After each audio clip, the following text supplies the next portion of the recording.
What's going on, everybody? Welcome back to another episode of the Cinema Scumbags movie podcast. My name's Seth. I'm Nick. And I'm Matt. I'm Matt. Two-man show today. Matt's not here today. He's vacationing in the vineyards of Northern California. Well, hope he's having a good summer getaway. Yeah, as if never mind. What you been up to, brother? Oh, you know, you see me basically every day, so you know. Just Yep. All day, every day. Just bullshit, you know. I hear you. I've run into a string of bad luck lately. It's like, fuck. It almost seems like you've had bad luck since you got here.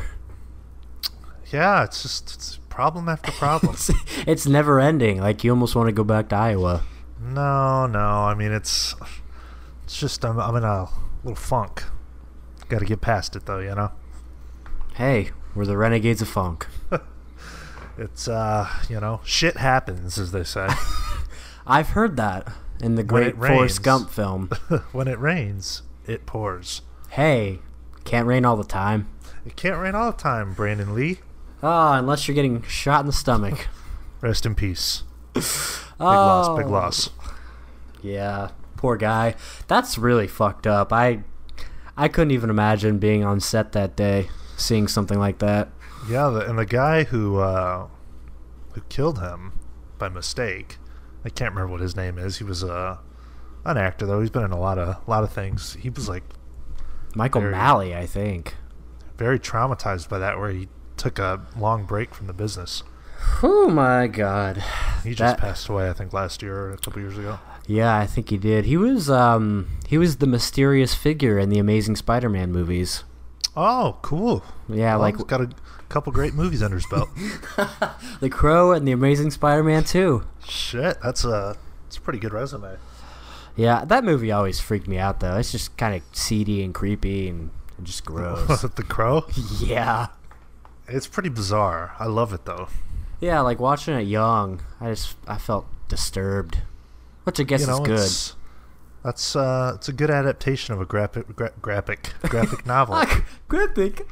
Graphic novel. Yeah, you don't see that too often. It really captures that sort of comic-y vibe, I think. Yeah, one of the great villains. That I don't know who it is, but it's got a deep voice like this. Yeah, people seem to kind of one weird thing about that movie that people don't really seem that worked up over the fact that a dead guy is back and he's wreaking havoc. It's kind of normal, and the fact that he's like banging his sister. Yeah, no big deal. Great Cure song though during the transformation scene.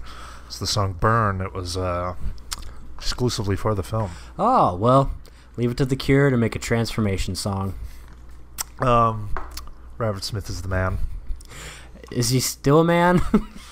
Well, now he kind of looks like your overweight aunt, you know. He's got the same look that he had 20 years ago that he probably shouldn't anymore. Yeah, it's just, times change, Robert, and, it's time to get up with the times.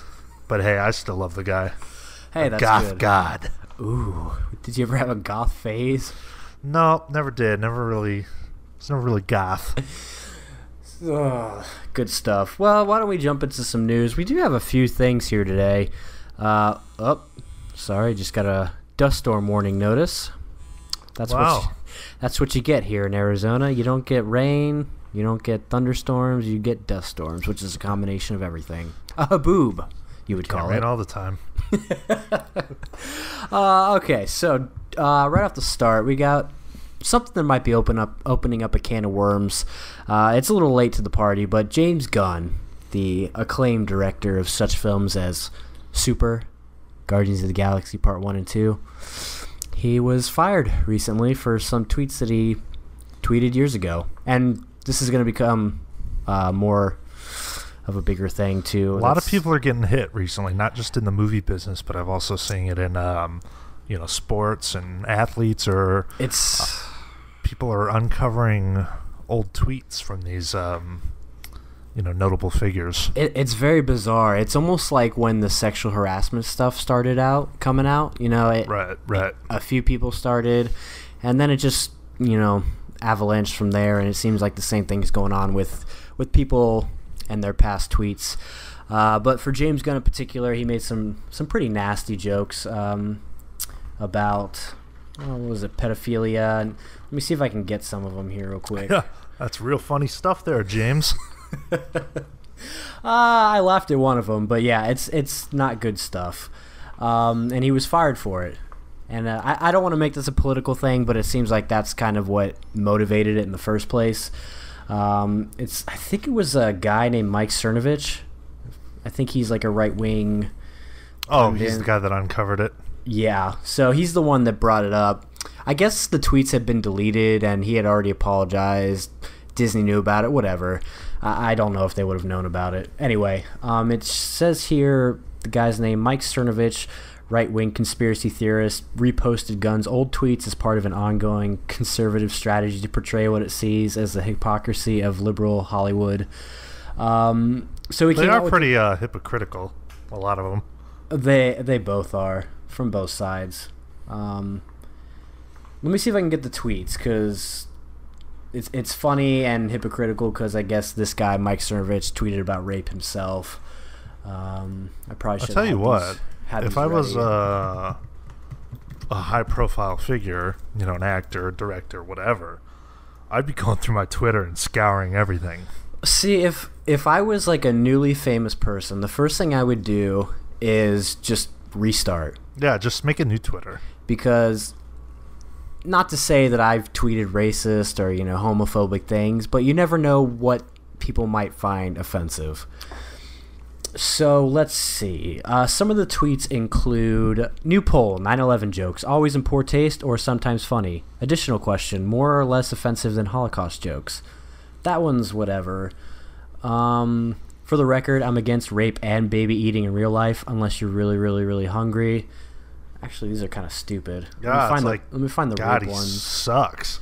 Well, okay. The guy started out with trauma, for one. That says something about the kind of character that he may have been. A shock jock, you would say. And at the time when they hired him, they probably didn't think it was a big deal, I mean, times have changed. The times that we're in everyone's ultra sensitive about everything. People change.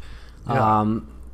If Disney doesn't fire him in that situation, then they look bad because those are the times that we're in, And you have to decide who you'd rather alienate, the ones that are calling it out or the ones that will see the movie. Right. Because the people that are calling it out probably won't see the movie anyway. But let's be honest. How much directing really goes into Guardians of the Galaxy? I guess it's the style of it more than anything. Okay.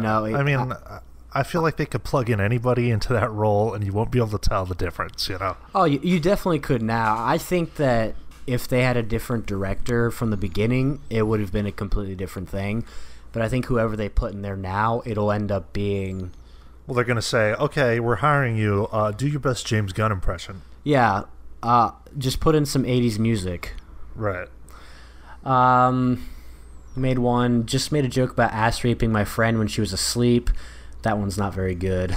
that one's pretty bad. There was one that was really bad about how he said this one. The Expendables was so manly, I fucked the shit out of the little pussy boy next to me. The boys are back in town. I think that was the one I kind of chuckled at, just because it's so outrageous, but it's definitely not good. This is, people will lose their jobs now from stuff that they put online. It's just, it's the way things are. You can't, you have to be very careful what you say, and you have to be very careful what you said. So anyway, he made those tweets. This guy, Mike Cernovich, called him out on it, who himself has had a history of rape jokes. Let me see if I can find that real quick. He has a tweet that says, Have you guys ever tried raping a girl without using force? Try it. It's basically impossible. Right. It's tasteless, but what's this guy's name? Mike Cernovich. He's also not a, household name directing a Marvel film working for Disney, True, but calling out somebody else for the same thing you're doing is a little hypocritical. Yeah, but, it's different status. I guess, but wouldn't you think that I don't know. And I have to say, I'm not saying the guy should be fired from his job. I'm just saying that to call him out is a little hypocritical. You know, I've seen a few people who were blasting Roseanne Barr for her tweet. You know, a couple months back when that was going down. Right. In the same breath, they're defending James Gunn. Well, I mean, you know, they're both tasteless circumstances. But if you're going to get on a lady for saying somebody looks like somebody from Planet of the Apes, well, then don't defend the guy that's talking about raping little boys or whatever, you know. Well, just to play devil's advocate with that, what he tweeted was years ago. What she tweeted was like now. And right. Could still very well be in the vein of like her beliefs. Sure. You wouldn't tweet that now and not think that. Stupid on Roseanne's part, regardless. I mean, you have the #1 show on cable television. Just stay the fuck off Twitter, you know? Yeah, I mean, you really tie the hands of the company that's putting the show out. Yeah, but I don't know. It's interesting, and I think a lot more of this is going to start to come out. Oh yeah, you know, like I said, we've seen it with there's been some baseball players that have been hit for, you know, tweets they made in their college days. And yeah, this is crazy to me. We'll get a little sports talk going here real quick, just because it's kind of the same topic. But I think it started out with Josh Hader, right? Yeah, Josh Hader, who's a relief pitcher for the Milwaukee Brewers. I think after the All-Star game, they started coming out with some tweets that he made. I think one of them just straight up said, "I hate gay people." He said a lot of racist things. Right.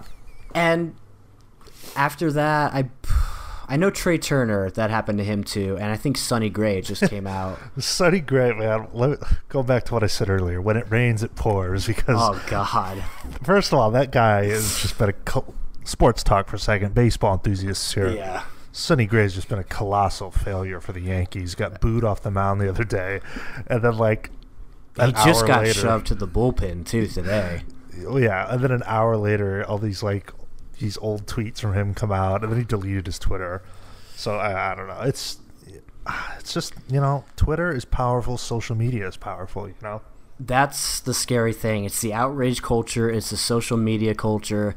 I think why we're seeing a lot of people get fired for their beliefs and stuff now is because of that social media presence. You know, yeah. You can get literally anybody and tens of thousands of people to say, "Don't go see this movie because of this person." Right. So you have to go with the tide. You have to do what you think is best. And the thing is, for a guy like James Gunn, even, you know, if his tweets were 10 years old or whatever, 5 years old, whatever, he's still attached to the Disney brand that kids love. Right. Marvel, which is just a money-making machine. And the fact that those things could be accessed by anybody just by getting on Twitter, you know, kids or whatever. Uh-huh. I get it. I mean, I get what they have to, you know, act on that. And tweets like that, while they may be jokes, that's something you still would want to check out. Right. Like, you'd want to check out that guy a little bit just to make sure. I'm going to have to agree with you, though, man. Like, you know, just if you become famous or you get hired to fucking direct a Disney movie, just delete your Twitter and start a new one. Yeah. It seems like a lot of the things that were coming out from the baseball players, though, were like quotes and like rap quotes. I think one of them even quoted White Chicks, yeah. Once you go black, you're going to need a wheelchair. So it's like the lack of knowledge of the source of where it's coming from, and it's a lot of different factors that go into it that, I don't know, it's a powerful, scary thing, the internet. Very sensitive times, though. You know, it's a different world that we're in. Yeah, very much so. I think that's about that. About that. Did anyone call in this week? No, I didn't. I didn't ask for it. I didn't put anything out this week, but make sure, you know, when you listen to this, that for the next episode, you leave us a question on Twitter, Facebook, Instagram, you know, comment section of this video, or the Scum line 213-444-3766, and we'll answer it next time. That's right. piggybacking off the James Gunn Disney thing, big news coming. Well, before the podcast, Disney was trying to acquire 21st Century Fox, and I think has since done so. Was that like X-Men and X-Men? I mean, it's not just superhero stuff. It looks like assets being assumed by the merger include the 20th Century Fox Film and TV Studios, Fox Networks Group, along with cables networks such as FX, stakes in National Geographic Partners, Italian satellite TV group Star India, Hulu, Fox Business, FS, Fox Sports 1, Fox Sports 2, Big Ten. I mean, it goes on and on and on. It's pretty insane how much they own. It's unbelievable. Yeah. I mean, they're getting everything. Yeah, I mean, literally everything is going to be a Disney product. Talk about a monopoly. And I think part of the whole James Gunn situation was because of this deal. They didn't want to rock the boat, you know. They wanted to make sure it went through on time because it popped up at the perfect time while they're trying to negotiate this deal. And it looks like on, let me see, on July 25th is when they voted to approve the deal. So, yikes, crazy. Disney owns everything, including Fox. Disney and Amazon running the world. Fuck. Yeah. It looks like Comcast tried to buy him too, and they own NBC, Universal Pictures, DreamWorks. But Disney is just a powerhouse, a monopoly. Oh my God. X-Men can finally come home. Oh my God. Deadpool can finally be an Avenger. Great. That just means the movies are going to go on and on, longer and longer. Forever and ever and ever. Forever. When old Mr. Myrtle asked how long they'd keep making Marvel movies, they said until forever. Actually, you could probably say the same thing about Sandlot movies because it just came out. Breaking news from MLB.com. Great segue here. Sandlot is getting a prequel. Apparently, it's in the works. I don't care. Dude, I was about to, when I told you about this yesterday or the other day, I was about to say, no, dude, don't sleep on this because it's going to be directed by the guy that did the first one. And then you look. Then I went to his filmography and saw that he also did The Sandlot 2 and a bunch of other shitty movies. Oh, God. First Kid and. Hey, now that's a good one. Oh, yuck. Have you ever seen it? No, but it sounds like something I would have had to have seen in the 90s. Oh, yes. You wouldn't watch that now for the first time and be like, wow, this is a revelation. This is fucking great. It's definitely a childhood movie, but. How do you think they're going to do this? Because I know it's like a popular thing to bring those guys around baseball stadiums now. I don't think it's going to have anything to do with these kids or them. How could it? Well, unless they play on, the ending of the movie where they talk about what they actually did. They should just do a fucking Sandlot 4 reunion. Like, the guys get back together for some pickup summer ball, If you don't put them in it, nobody's going to care. Did you see Sandlot 2 and 3? I've seen 2. It's like a feminist movie. Is it? Oh, yeah. Like, the chick is all about Gloria Steinem. Like, she says it many times. The whole thing is that women can play baseball with men. He was trying to erase, the part from the first movie. You play ball like a girl. They're trying to show you that, well, that's okay. Yeah, I forget what the joke was in this one, but in that one, but it was something along those same lines. He says something that hits him like that. I remember when that came out, I was like, oh man, a Sandlot sequel? I can't wait. And boy. Actually, you know what? The kid does say you play ball like a girl, and then the girl's like, excuse me? Oh, jeez. And then that's when they invite them to play, and you find out that girls are better than those boys. And of course. Yeah. And James Earl Jones must really need a payday to be in that one. Oh, of course. I haven't seen the third one. Have you seen that one? I haven't seen it, but I know it brings back Chauncey Lepardi in the role of Squints. Yuck. Yeah. I'm pretty sure there's like a real baseball player in that too, or something. This poor guy though, I don't know what his name is. David something that directed The Sandlot. David Mickey Evans. Boy, he's really trying to milk that for to the last drop, man. Oh, I mean, you could say he had a career in the 90s, maybe not a good one, but he was making movies, and now, he's got to try and... Isn't it amazing, like, you can look at a guy like that's filmography, and, like, how did he make The Sandlot so good, How was that movie so good? I think it's like I told you, it was just something that all the pieces went together well, and it just worked. Because, I mean, that is, even as an adult, legitimately a good movie. Yeah. My last time watching it, I could see I was starting to get feels that maybe this movie isn't that great. No, I do agree with that. I don't think it's a, M-word. Yeah. I mean, M-word in the sense of, like, baseball 90s movie, but not... Right. I mean, show an adult that never watched The Sandlot, show him The Sandlot now, he probably wouldn't think it was that great. No, probably not. It's something you had to grow up with. Oh, look, Benny the Jet, he made it as a bench player, pinch runner. Wow. Yeah, I mean, players like that. They don't ever have a career. It's just like a fast guy. It's funny. I guess it's kind of realistic, though. It's hard to make it true. Baseball. True. Like, he was really good there, but he wasn't good enough to be... No. To be there, yeah. Well, speaking of 90s movies that are... great. Ryan Reynolds is going to be making a Home Alone stoner movie. Oh, I say with a question. Indigestion. Is your food coming back up? No, I heard about this though. I don't like it. Yeah. Okay. So here's what it says: Stoned Alone. Oh, even the name is so uncreative. Stoned like a YouTube skit. Stoned Alone is reminiscent of that hallowed comedy classic. It centers around a 20-something weed-growing loser who misses the plane for his holiday ski trip. He makes the best of things by getting high. Paranoia sets in and he believes he hears someone break into his house. Turns out thieves have broken in. Fully stoned and fueled by paranoia, he tries to thwart the thieves and defend his castle. Oh, no. So, I mean, what if they get Macaulay Culkin to star in it? Okay. Maybe I'd watch it then.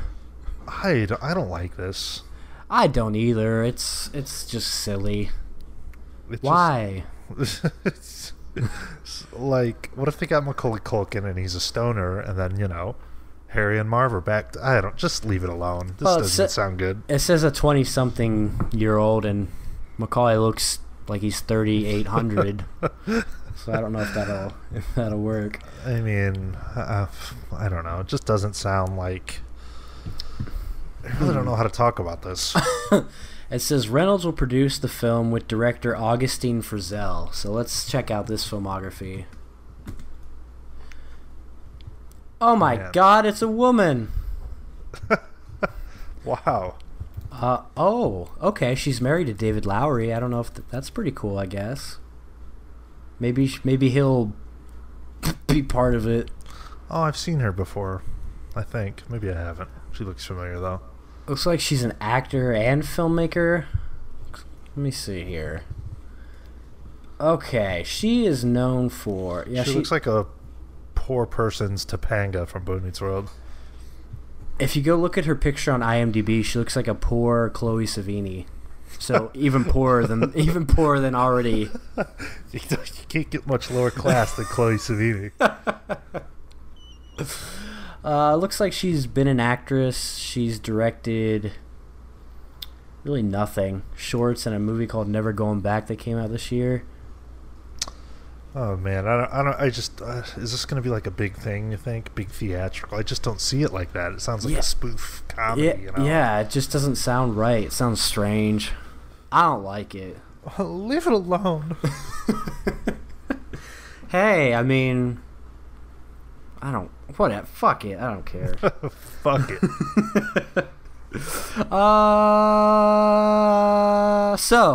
Moving on from there, some big news coming from the Joker film. Get this. Robert De Niro is in talks to join.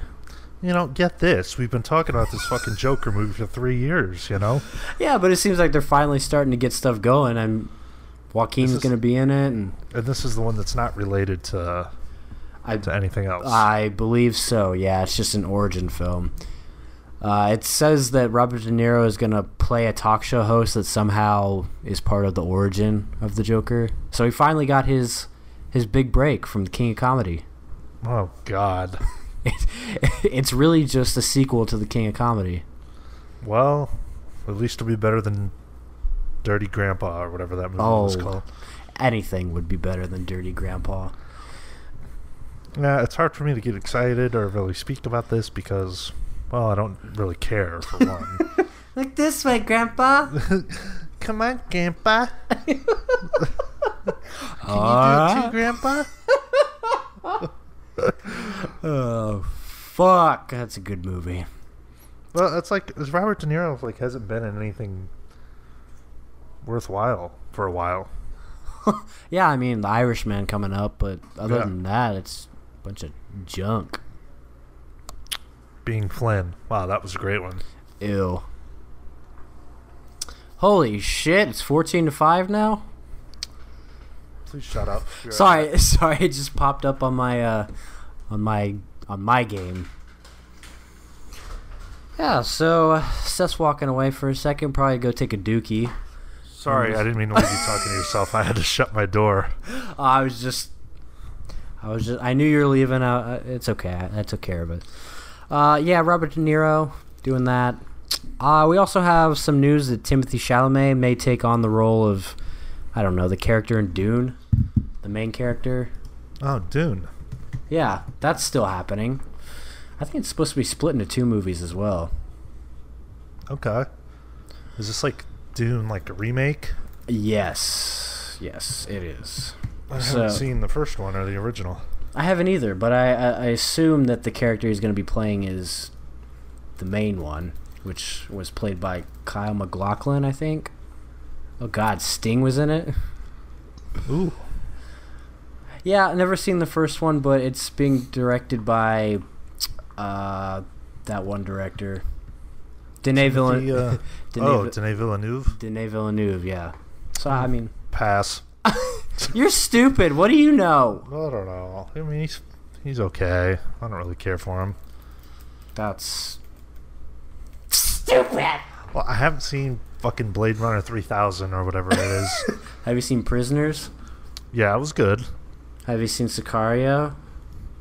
No. Have you seen Enemy? Yeah.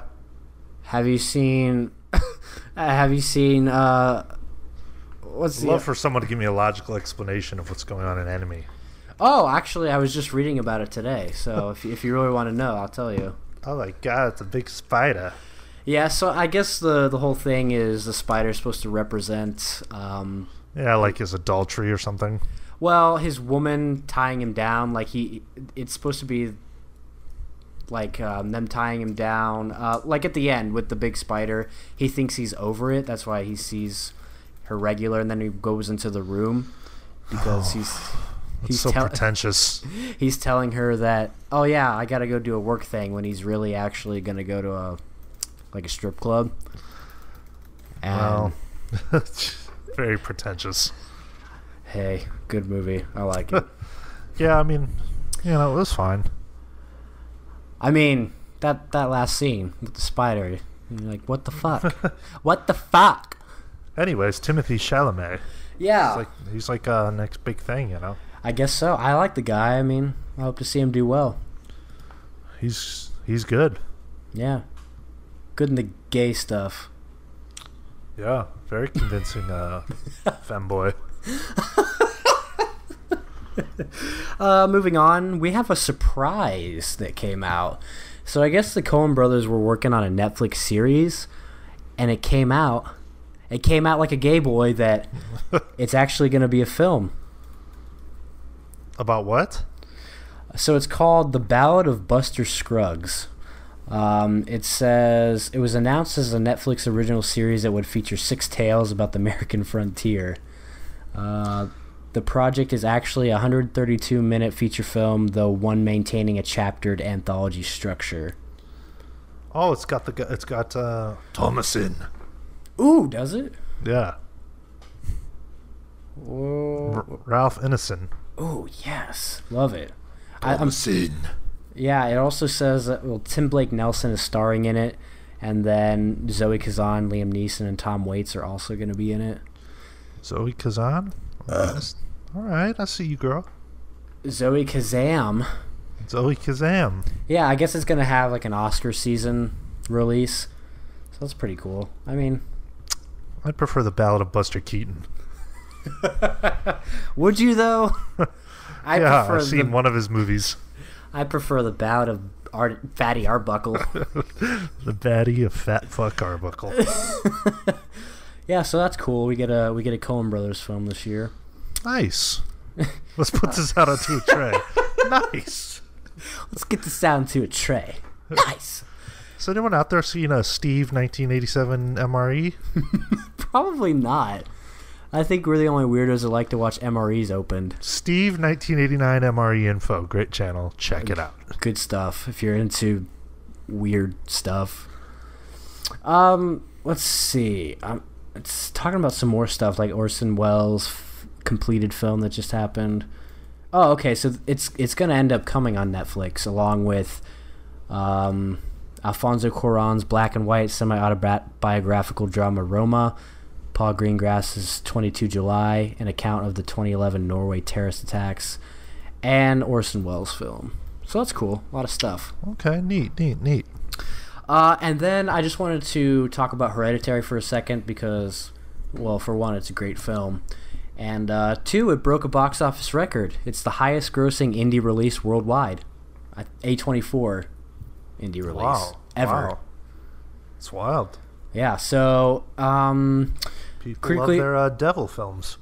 The critically acclaimed horror film jumped past the $77 million mark at the worldwide box office, becoming the highest grossing A24 release so far around the world. And it beat out Lady Bird, which came out last year. So it seems like a trend of maybe each year the films start to beat off each other. Cool. What are your thoughts on Hereditary? Really liked it. I'm looking forward to watching it again on 4K. Ooh, it's getting that 4K. Yeah, it was a good one. Yes, it was. I got a lot of witch vibe from it. Definitely. Slow burn. Crazy ending. Very similar ending. Yeah. And then real quick, just wanted to say that they announced the cast for Star Wars, the new one, and some interesting inclusions. Carrie Fisher is going to be in it, and the other guy. Mark Hamill? Yeah, Mark Hamill. Mark Hamill's going to be in it. I don't know. Dude, he's annoying. Have you seen anything about him?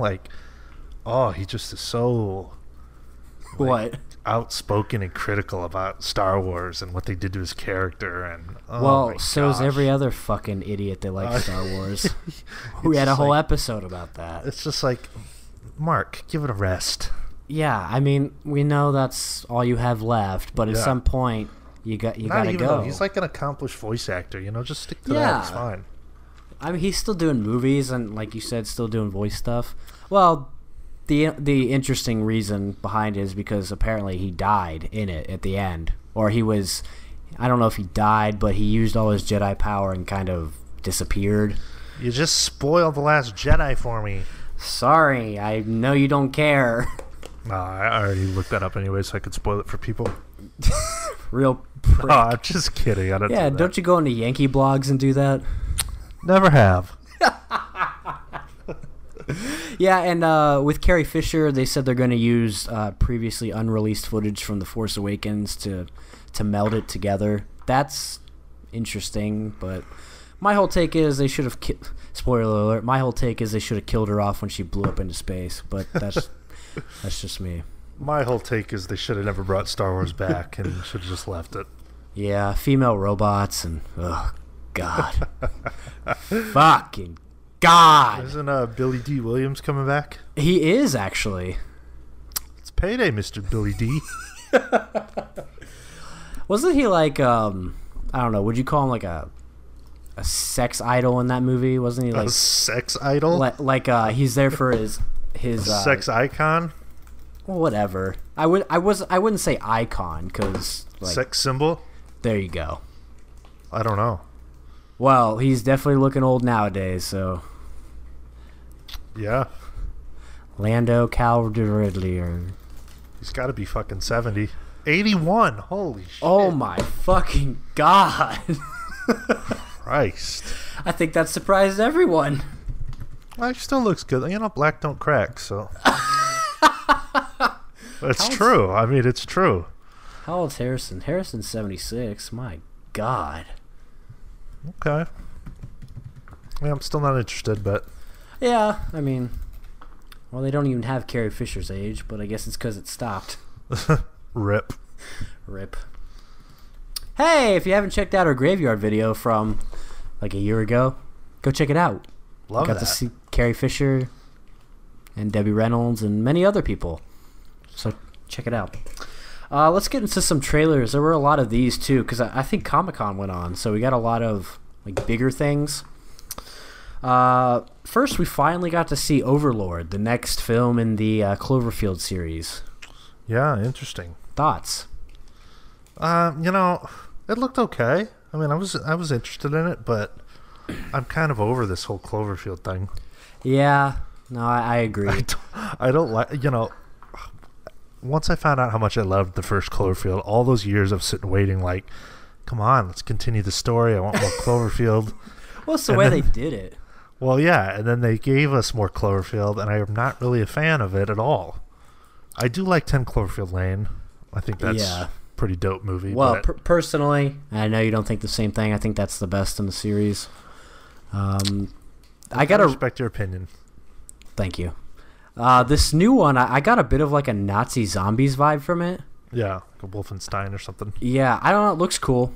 I'll probably check it out. World War II. I like World War II a lot. I just don't understand what they're doing with this timeline. And that whole Cloverfield Paradox movie was just a... Whew. I don't know what they were trying to do with that. Like, the monster appears at the exact same time it does in Cloverfield. Oh, yeah, I forgot about that. The whole thing, if you start both those movies at the same time. I don't fucking know. And then they made the monster like 10 times bigger than it actually is. Why is he so big? I don't. Why is he busting through the clouds? Man, Cloverfield is... Look, I don't care if anyone out there disagrees with me or not, but I'm saying it. Cloverfield is a masterpiece. Fair enough. I respect your opinion. A monster movie masterpiece. All right. Fair enough. I respect your opinion. But I've got to be honest. I don't give a shit what was going on in space at the same time, and I don't need that explained to me. It was just boring. Like, I did not care. I just wanted to see them all. Honestly, I didn't care if they died or not. I just wanted it to be over. Well, like, why wouldn't they just... I'd like to see them do, like, you know, maybe the same time. The same moment in time from the first Cloverfield, but, like, you know, maybe somewhere else, different cities getting attacked by something different, you know? Yeah. No, that'd be cool. Or you know, I mean, I don't know. Maybe Cloverfield from someone else's point of view, but... I'm curious how they're going to tie in this new one to the movies, because there's no monsters that you see, really. It's just zombie-ish creatures. So, yeah, I don't know. Like you said, I got a little bit of a Wolfenstein vibe from it. Just like Nazis messing with experiments and stuff. Just kind of sad with the way the whole Cloverfield thing turned out. Yeah, I'm sorry for your loss. I'm real beat up over it. And then we had Glass, which is a sequel to Split and Unbreakable. I like Split. Thought it was cool. I thought Split was okay. I don't really care for Unbreakable. Yeah, I mean, I'm not big fans of the series, but I like the way that they take on the superhero genre in like that realistic way, I guess. And I'm a fan of M. Night Shyamalan. Yeah, I like him too. He's I don't know, he gets kind of some unnecessary hate. Yeah, sure, he's made some clunkers, but who hasn't, you know? That's very true. Huh. I don't know. This one looks okay. I'm really about tired of Samuel L. Jackson, though. Like in anything. I just don't care. He's playing himself. In everything. Yeah. Oh, God. But one that did come out that I was excited about. Fantastic Beasts and the Crimes of Grindelwald. Ah, bloody hell. Bloody brilliant. We'll take the lot. Whoa. Wow. And you are Ron Weasley. I'm not Harry.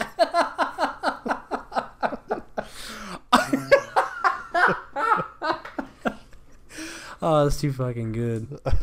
It's Leviosa! Anyway, getting on a tangent. Yeah, Crimes of Grindelwald. I like the trailer. I mean, I'm obviously going to go see it no matter what, but I like the vibe. I'm getting... if it was Newt Scamander taking a shit for 2 hours, you'd like the trailer, so... I don't know about that. I'm starting to get the vibe of like the Harry Potter movies again. Like the first one felt like its own thing, you know, introduction to the creatures of the world and Newt Scamander, and now it's starting to feel like the world again with the Ministry of Magic and all the locations. You're back at Hogwarts. When is she going to write a book about, you know, adult Harry Potter having another run-in with Voldemort? Well, if you remember, Voldemort died. But he can come back. It's fucking... it's magic. They're fucking wizards. Did you see the Deathly Hallows Part 2? That's not the end of him. He can come back, can he? Hey, that'd be cool. But I don't know. I think it's fine as it is. Yeah. I guess. But I've mentioned it before. My biggest issue with these is that, you know, I see Johnny Depp. I see Jude Law. And like you said before, when did Dumbledore go from dressing like a hipster to wearing robes? That is the biggest mystery of them all. Probably with his old age or something. Yeah, it's you know, I liked Fantastic Beasts. Didn't love it, but I enjoyed it. Yeah. I think it's one that'll grow in time. But did you notice that when Dumbledore is looking in the mirror of Erised, the mirror that shows you your deepest, darkest desires, he sees Grindelwald? Oh, so he wants to fuck him. Yeah. Deepest, darkest desires of your dick. Okay. I'm going to have to go back and watch the trailer. I didn't even know that mirror was in it. Yeah, it's like a real quick snippet, but, you know, only... Holy fuck, it's Nicholas Flamel! Oh, okay. Now that you mention it... He's got the Philosopher's Stone up his butt. Accio Philosopher's Stone. Yeah, see, that was another thing I didn't like, was him at the end as like comic relief. It sounded and looked like Spike Jonze in the old people makeup from Jackass. Yeah, I could see it. That's funny. That's the only thing. He's like, Nicolas Flamel, and like breaks his finger. I hope it's not like that. You know, I'm not sure. I never thought I really cared or needed to see the whole prequel of the entire universe, but I'm interested. Cool. That's good. I don't, you know, normally I would bash on, like, okay, quit milking it, but, you know, it makes sense. Well, yeah, everything's doing it. There's a lot that they could explore there. You know, she could keep writing those books until she dies. The lore for Harry Potter is incredible. Yeah, I've always been amazed that, you know, stories like that, Harry Potter in particular, you know, came out of one lady's head. Oh, I know. One lady that was just almost on welfare, just sitting at a train station writing a book. Pretty amazing. God, I love you, JK. JK. And then we also had, speaking of Cloverfield and monster movies, Godzilla King of the Monsters. I gotta be honest, I kind of dug it. I gotta be honest. Thought it looked like shit. Well, did you watch it other than the time when we were driving? No. I liked the score. Wow. Yeah, I thought the score was really good, but I think it just looks good in general. I mean, I know a lot of people shit on the original, but I was a fan of it. And I'd be very curious to see how Millie Bobby Brown does in like a movie. It's easy to act like an alien in Stranger Things, but I'm curious to see how she does in Godzilla. Oh man, see, I didn't really care for that Godzilla, but I've only saw it the one time in the theater, so I should probably give it another watch. Yeah, it's definitely turn your brain off monster. I just thought it was slow. It is. There's not a lot of Godzilla, which apparently they're going to show a lot of in this, because that was the biggest issue people had, was Godzilla wasn't in his own movie. And I love the original Gojira. Oh, it's Gojira! That movie's a great metaphor for the dangers of nuclear war. Well, I'm glad you could figure that out. Maybe you should try Tree of Life again. No, that movie just doesn't make sense. Oh my god. Sound. Hey, did you hear Tree of Life? It got pushed back 2 weeks. Thank God. It got pushed back to September 11th. Conspiracy, I think so. Wow. Oh, because they're adding another hour to the cut. What, a 9/11 hour cut? Oh man, just leave it alone. You leave me alone. No. And then we had a film called What They Had. Looks pretty good. Definitely an Oscar sort of movie. It's got, what did you say earlier? What did I say? Hillary what? Oh, Hillary Skank, everyone's favorite. Yeah, it's got Hillary Skank. It's got Michael Shannon. Looks like it's directed by a lady named Elizabeth Chomko. Okay. And, it stars, what's her name? Yeah, Blythe Danner. She plays their mother, and she's going through dementia. So, that's something that I think a lot of people would really hit home with. It looked good. I'll just say that. Like one of those indie family dramas. Yeah, you should go to Robot and Frank for my dementia fix, but, What? Is that what that's about? Yeah, he's got like Alzheimer's, and they give him a robot, and then he robs a bank with a robot. Oh my god. I've seen the trailer for that, or not the trailer, but the poster. And he doesn't have like full on Alzheimer's, but he's getting there, I think. Maybe I'm talking out of my ass, but I remember him having like signs of dementia. Wow, nice. Interesting movie. Yeah, that sounds interesting. I'll have to check it out. Oh yeah, he does. Lives alone and is experiencing mental deterioration and dementia. Nice. Let's get this into my Blu-ray player. Nice. Great Jeremy Sisto, Liv Tyler film. Ooh, Jeremy Sisto, the man who could have been something else. Could have been a lot more. If only Leo didn't come along. True. And then one that I'm pretty excited for because I think it kind of hits home. Mid-90s, which is written and directed by Jonah Hill.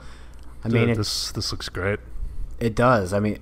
It's a skateboarding movie. It's a 90s kids movie. Not kids, but the growing up in the 90s.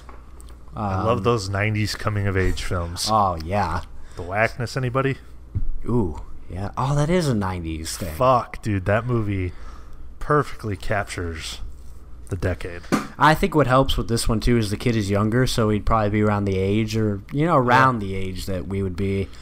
So I don't know, looks good, looks exciting. I'm very interested in this one. I was really surprised by the trailer. Interested to see Jonah Hill's filmmaking abilities. Yeah, definitely. And then one more real quick that just popped up today when we are recording. If Beale Street Could Talk. This is the next film from Barry Jenkins, coming fresh off of his Moonlight success. And I thought it looked pretty good. I didn't really know what was going on in the trailer, but, it looked quality.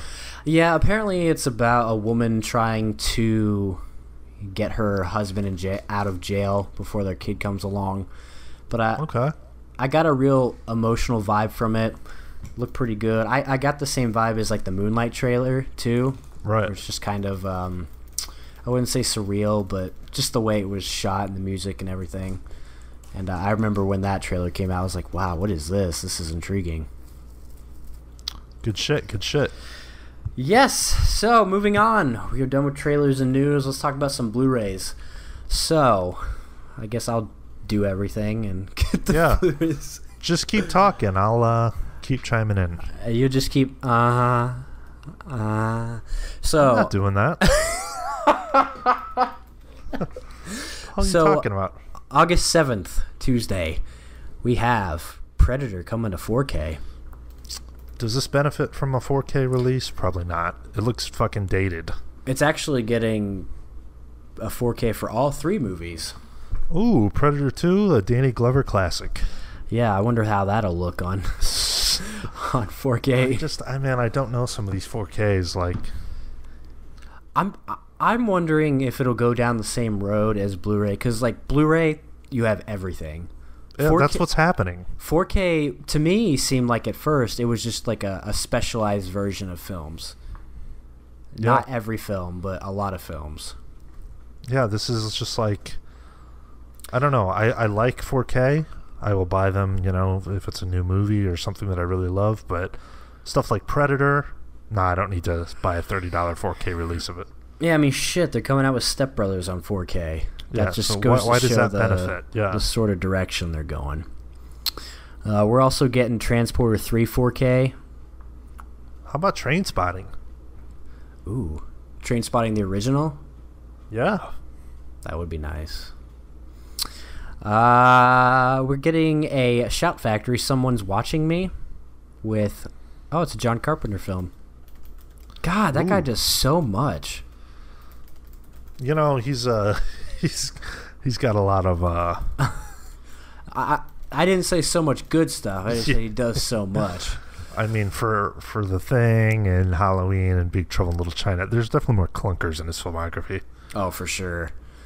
We also have The Changeling, which is coming to Severin Films, a limited edition. A man staying in an old mansion which has been unoccupied for years finds himself disturbed by a strange presence.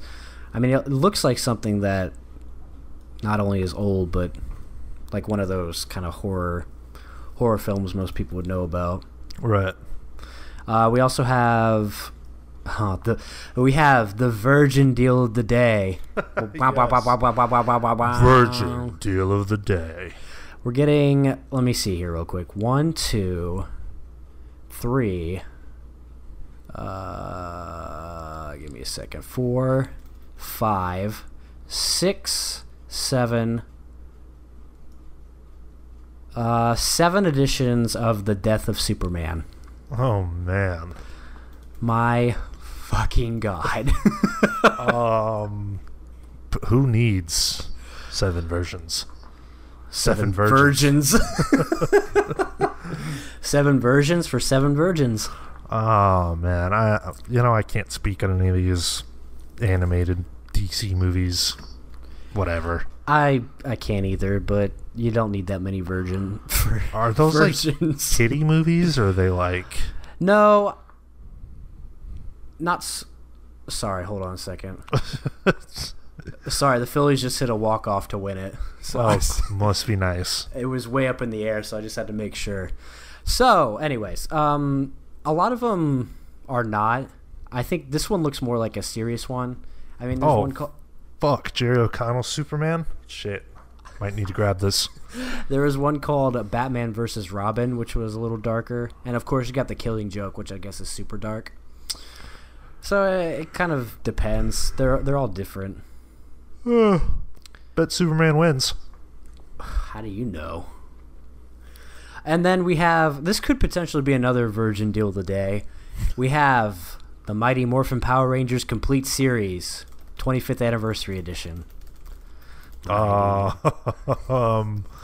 on Blu-ray or DVD? Well, DVD probably. It's Blu-ray.com, so... Well... Oh, okay, wait. No, you're right. So it comes with 1 Blu-ray, which is the Mighty Morphin Power Rangers movie, and then 19 DVDs. Well, who gives a shit then? Hey, no, DVDs are still, I mean... That's true. I just picked up the Jackass 7 movie collection on DVD the other day. All right. I want that Power Rangers movie on Blu-ray. Do you really? Like the new one? No, the the original Mighty Morphin Power Rangers with Ivan Ooze. Okay, Ivan Ooze. Ooh. I'm extenuating this longer than it should be because there's really nothing. That's pretty much it. You get On Cheshire Beach, starring Saoirse Ronan. Saoirse Ronan. Saoirse. Saoirse Mommy. Mama? That's it. So let me get to some theatrical films. Oh my god. What the hell is this? The Spy Who Dumped Me. Starring Mila Kunis, Kate McKinnon. Ew, I saw a poster for that or something. That's all you need. That's it. Oh, Ron Howard's producing it. Ew. God, it just looks like Spy, that movie that came out. With Melissa McCarthy. Yeah. And then we have that movie directed by that chick I was just talking about, Augustine Frizzell. Never Going Back. Oh, wow. Jesse and Angela, high school dropouts, are taking a week off to chill at the beach. Far out. Too bad their house got robbed. Rent's due and they're about to get fired and they're broke. Oh, I've got what's gonna get you to see it. Ooh, the guy from Brigsby Bear. Kyle Mooney.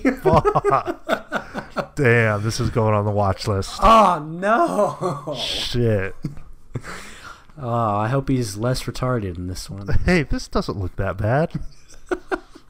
I guess not. That's true. I mean, it's probably pretty shitty, but... Oh, my God. I've got something for you.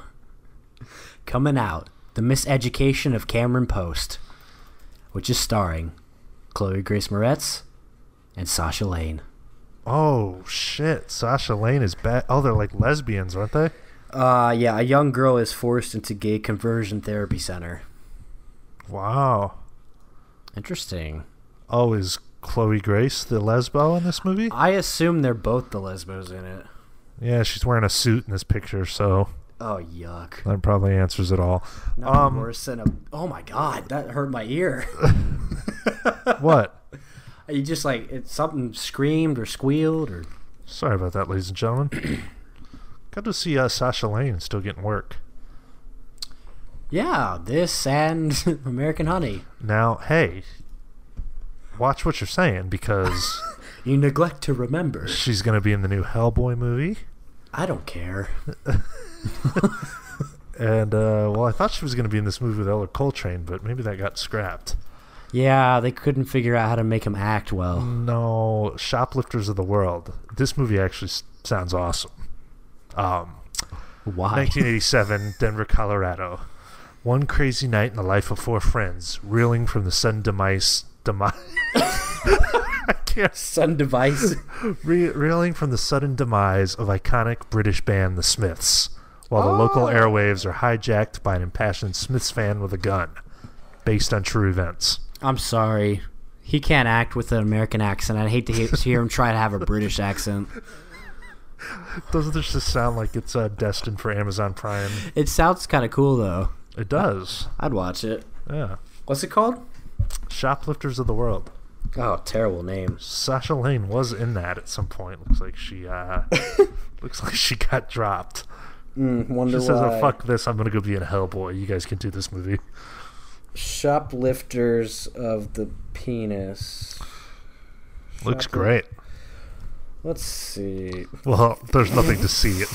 I guess not. It sounds great. I'm just looking at the filmography of the director. Looks like he just does like music films. Well, then they can't all be winners. But has anyone out there seen Drowned? We got a good one here. We have Christopher Robin. Yes. I didn't even know this was coming out. Like before I saw the trailer. The trailer just kind of today. Well, I didn't know it was coming out. I didn't either. And then the trailer popped up, and I was pleasantly surprised. I mean, it looks great. Look, if it's got Ewan McGregor, it's automatically worth seeing. Oh yeah. Yeah, I'm sure you can pull up some terrible movie that I've shit talked now. Yeah, let's take a look. Yeah, but talk about it a little bit. Did you grow up in Mordecai? There you go. The Island, robots, the Minister Ghosts. I wasn't a big Winnie the Pooh fan, but I used to watch the animated cartoon, The New Adventures of Winnie the Pooh. I think that was it in like the 90s. I just thought the movie looks good, and this is coming from somebody who's not a Winnie the Pooh enthusiast. Okay. Just like the concept. Yeah, it seems like they got the original voices or people that are really good at the original voices. I believe it is the original guy doing the Pooh voice. It says Brad Garrett. I assume he's doing Eeyore, and I don't think that's... It's got to be Eeyore. Yeah. Haley Atwell's in it, too, which... Whew, mama. Take a look-see if you haven't. Oh, I'm looking. And then we have one of the most generic, stupid-looking movies, The Darkest Minds. It's like one of those young adult sort of vibes to it. Dude, I've seen this trailer like 100 times. Every time I'm in the theater, like they play this. Shit! Yeah, it really does. Like, I thought it was like an X-Men prequel or something. That's what I thought too. Yeah. And then they're marketing it as the producers of Stranger Things. Oh, It's cool. just like there's all these weird movies with like teenagers and like crappy sci-fi, like futuristic settings. Yeah. I don't give a frick. Yeah, I'm not into this. It's got Mandy Moore in it, so, there might be some redeeming qualities. And then we have a documentary coming out called Death of a Nation, which is an interesting parallel to D.W. Griffith's Birth of a Nation. Anyway, it says this documentary draws parallels between Abraham Lincoln's presidency and the presidency of Donald Trump. Sounds like propaganda. Yeah, it does. Sounds scary. Did you know I was related to Abraham Lincoln? You were? Well, I am, apparently. Says who? My family. Well, which one of your family members made that up? None of them. It was on my dad's side. He's adopted anyway, so it doesn't really matter. You, at a quick glance, you almost do kind of have a Lincoln-esque look to you. Is it the mole? Is it the large head? I think it's just, I don't know. I can kind of see it, though. From the profile? Oh, it's the nose. Fuck. Damn. That's schnoz. So I wonder, that's pretty interesting. It's crazy to, just real quick, get on a history kick real quick. It's crazy to see pictures of him before he was president and then, well, not after, but later on. Because he was sadly shot and killed. Rip. Rip Abraham Lincoln. I still haven't seen Lincoln. I started it once, but you got to be in the mood, obviously. Yeah, I'd say. But, after seeing Phantom Thread, I kind of want to delve into it again just because Daniel Day. Well, and Steven, of course. Of course. Of course. And then we'll just end it here with first time watch. Why don't you go ahead and kick off your pick? Was this my pick? Okay, we'll talk about it. If you listened last episode, our film of choice was 1989's Drugstore Cowboy, directed by Gus Van Sant. It's about a guy named Bob Hughes, leader of the family of drug addicts. Not really family, but, like close friends. They go around robbing pharmacies to support their habit. And to sell. What'd you think? you start. Could we have watched Midnight Cowboy instead? Yeah, this, I don't know. I want to talk about this, that's the point of the segment, but...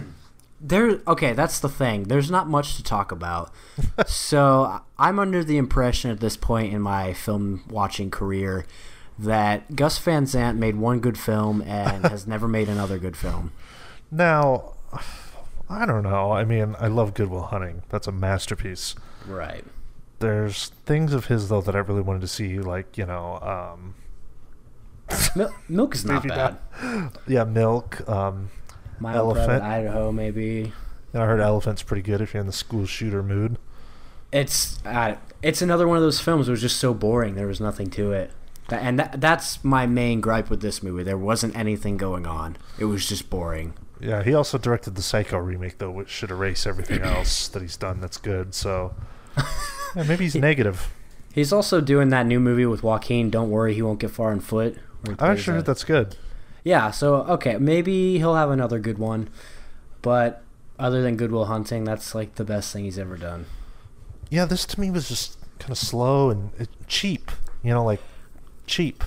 Very cheap. I was waiting for something to happen. The most interesting thing that I thought was, like, Matt Dillon and his character with his hexes that he had. Like, if you put a hat in the bed and then... Yeah, I didn't really understand that. I think it was just supposed to further the plot because Heather Graham, a very young Heather Graham, is in this movie. Yes. And she doesn't believe in that whole thing. So one of his hexes is if you put a bed... Or if you put a hat on a bed, it's like the worst thing you could do.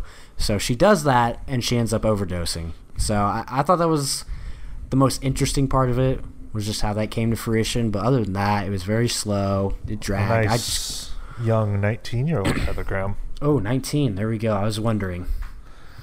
Yeah, I don't know, man. I mean, the concept's interesting, but I guess I was expecting it to be a little, like, darker and more like, I don't know. More going on. Yeah, it just seemed a little slow to me. Didn't really feel the payoff at the end was worth the wait, you know? I can't believe it, but this movie has a 100% rating on Rotten Tomatoes. Yeah, that's why I picked it, because, I mean, I've heard good things. You would think, yeah. You'd think it'd be good. I didn't hate it. I mean, it was fine. I'm very indifferent. Like, I didn't hate it, but I just did not like it. I thought it was fine. A decent watch, 3-star. Yeah. Like, very middling, nothing great, nothing terrible, just... Yeah, like you said, though, every time I watch a Gus Van Sant movie, I guess I'm expecting Good Will Hunting. Yeah, and you don't get that. No. I got a River's Edge vibe, just because it's like 90s, a little cheesy. Like, the best definition I could give it is mediocre. Yeah, I wasn't thrilled with it. I thought it was just very average. Yeah, but we're gonna be checking out next a Francis Ford Coppola film, The Rainmaker. So it's written and directed by him. It stars a ton of people. It stars Matt Damon, Danny DeVito, Danny Glover, Claire Danes, Jon Voight, Roy Scheider, Mickey Rourke. Holy fuck, what a cast. I'll say, god damn. So, I don't even know what it's about. Let me get a quick synopsis. Look, I'll read it real quick. Okay, go ahead. When Rudy Baylor, a young attorney with no clients, goes to work for a seedy ambulance chaser, he wants to help the parents of a terminally ill boy in their suit against an insurance company. But to take on corporate America, Rudy and a scrappy paralegal must open their own law firm. Hey, I like courtroom dramas. Wow. Sounds boring. I went through Amazon Prime for a long time looking for something, and this was the only thing that popped out. Hey, this could be great, Yeah, so like I just said, it's on Amazon Prime if you want to watch it with us. It's The Rainmaker. And, yeah. We'll see how this one fares. Yeah. Nice. Cool. Well, you want to end it? Yeah, what's the phone number so people can call in? Yes, that phone number is, well, it's 10 digits for one, and it is 213-444-3766. Yeah, give us a call, leave a message on the Scum line. We'll play it next episode. Nothing else? Make sure to go check out the channel, because by the time this comes out, you'll still have a couple days to enter the contest. Yeah. And get yourself some free stuff. Check out the content we're putting out. It's good stuff, and yeah. A lot of good stuff going on the Slacker Media page. Stay tuned for everything. Really appreciate it. Always enjoy the support, and we've been on kind of a good little stretch run, so we're going to keep it going. Hopefully Matt will be back with us next week. Yeah, Matt, get us some wine while you're up there. Let me see what episode this is before I close it out and say the wrong thing. Episode 116 in the books. Thank you guys for listening, and as always, go fuck yourselves.